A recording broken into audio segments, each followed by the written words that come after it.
My name is Cindiya Darman. I am Somali, but I was actually born in Missouri, of all places, because my mother, she left Somalia in 1979 or 78 because she wanted to go to college overseas like her grandfather had done. So when she left, she actually met my father, and he was always living overseas anyway. He was living in America, going to college here, and because his father was an ambassador or former ambassador of China at that time.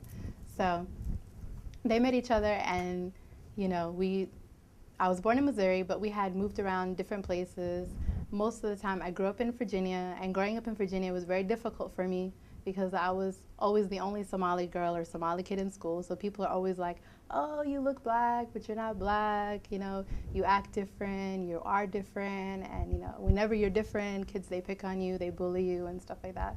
So it was always difficult for me to be in a school without Somali kids, and I didn't understand what being Somali was or anything. I just knew it was a place on a map and this is where I was from, but I didn't understand what that actually meant.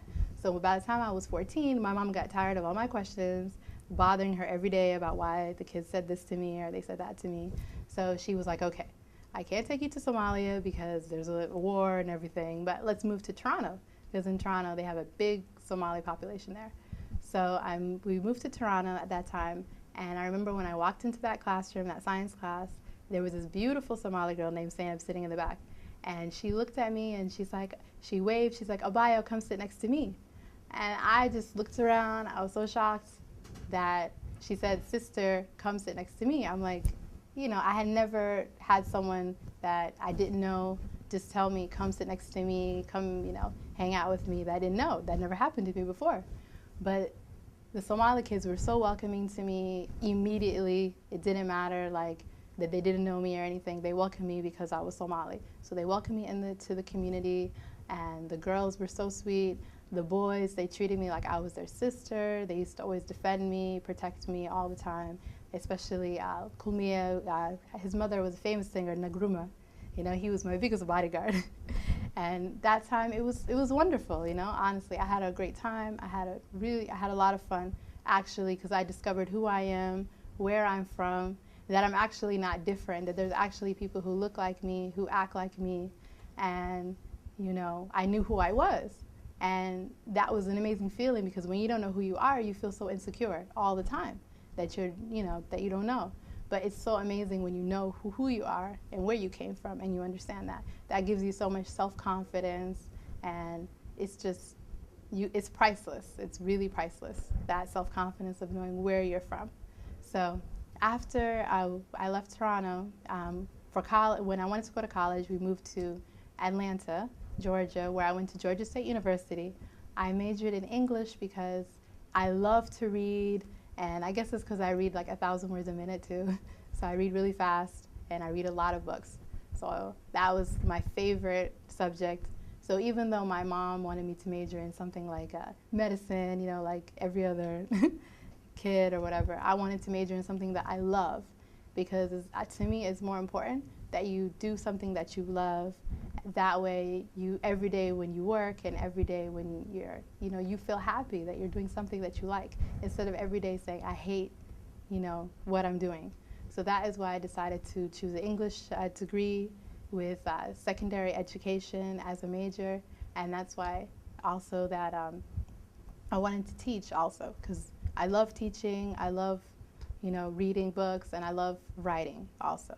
So my husband that time, I met him, he transferred from Ohio State University to Georgia State, and after we graduated from college, we got married, and he wanted to move back to Ohio because he missed being in the community with the family and everything. So we ended up coming back here, and honestly, I'm really, really, really glad that I moved here, because since I am American, but I am Somali at the same time, when I'm working with Somali youth, whenever they feel comfortable coming to me and asking me every question, because I'm able to tell them how to deal and live in this country, which is difficult for them growing up here. So, because for me, I understand, or I try to teach them this, right? There are good parts of Somali culture, and there are bad things about Somali culture. And there's good things about American, and there's bad things about American culture. You have to learn how to take both, the good parts of both, and combine them and take them together. You know, that is how you have to assimilate into this country. After I got married, my husband, he wanted to move back to Columbus, Ohio, and for me, well, he wanted to come here for family reasons. For me, I wanted to teach actually over here instead of in Atlanta, because over here you have a big immigrant population, especially on the north side of Columbus.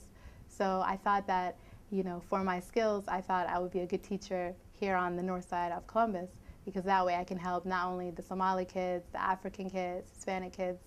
And when I was working inside of the school system, like, I'm surprised the kids, it's not so much, like, they have a lot of problems when they're in the school system, not because they're bad students or anything like that. It's just that they really just don't understand American culture. So what happens when they come to school, there's usually a lot of conflicts between them and the teachers. So what happens a lot of times is the principal sends the kids to me, and he says, okay, instead of suspending them or whatever, he's like, go to Ms. Darman and talk to her. So they come to me, and then I will explain to them, because a lot of times there's a lot of misunderstanding between the youth and the teacher. So there's a lot of times with the students, they may see their teacher like, oh, okay, you know, this lady, they just see her and all these negative connotations, you know, and they assume that she looks down on them because they're, you know, Somali, they're black, they're this, you know, but she doesn't. It's just all in their minds.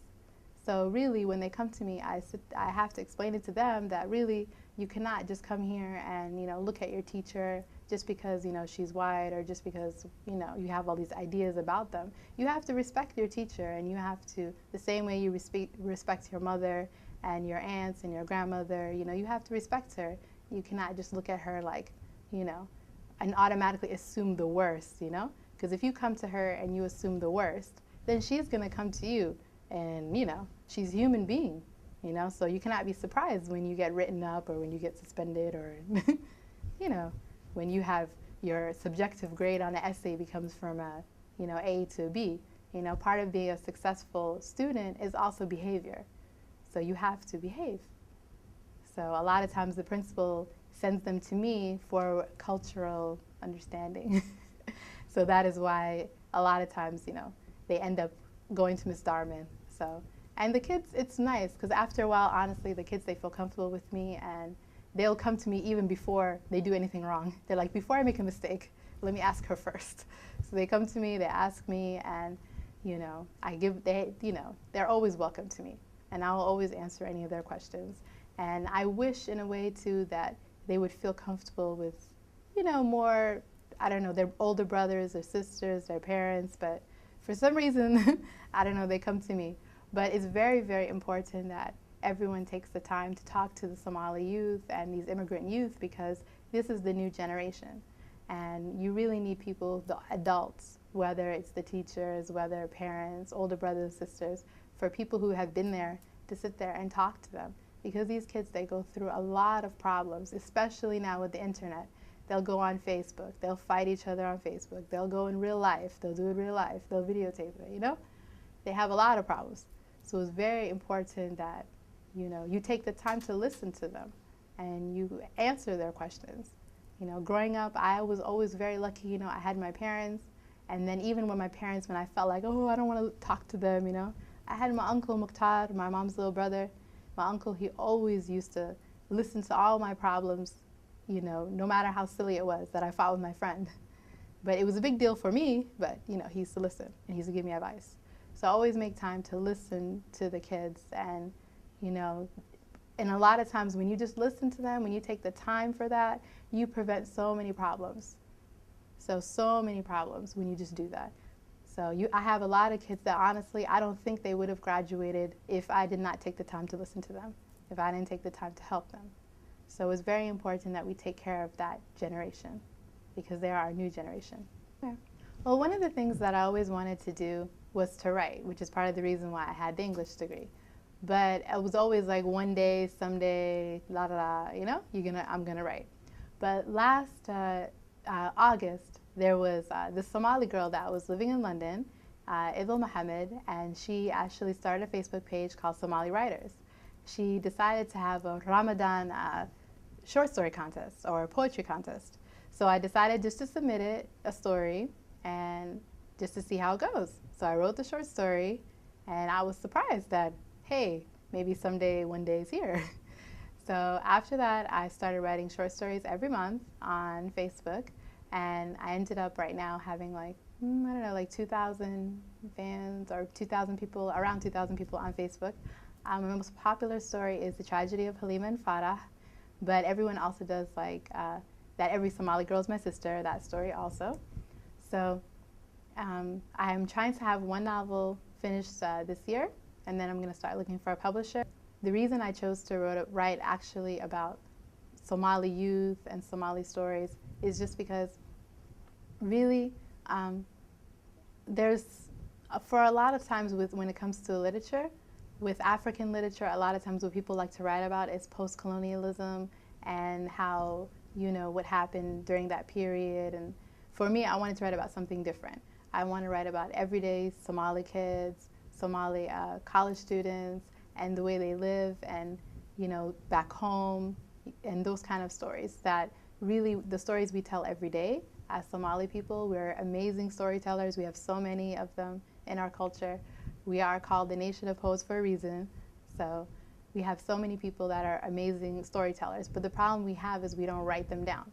And it's very important to write them down, because one thing I've noticed with the Somali youth is their reading scores are really, really low, because they don't read. And they don't want to read because they don't see the point of reading about people who are not like them. So one thing that's really good is that kids are reading my stories because they feel like it's about them. So, and they relate to the stories, especially by the names. So whatever names are in the story, I have people emailing me, oh my gosh, you're talking about me, or something, So it's very, writing is very important to share. And I think that one day, I wouldn't be surprised if we have a big industry with writing the same way you see with Japanese people and their mangas, and with the Indians and their movies and stories. I wouldn't be surprised if one day with Somali with our people, that we would have a big industry with that also. So the other thing, because of my writing, I had the community center, the Somali Community Association of Ohio. Their president, Hassan Omar, he actually, I guess, saw my stories online. So he also asked me to help him out, at the community center. So I've been volunteering and helping him since like December. So I've been helping him with his projects and everything, and it's actually it's very amazing, and it's fun to be able to just go in and help your community, whether just volunteering, and because honestly there's a lot of work that needs to be done. So I'm glad to be able to help whatever way I can help anyway.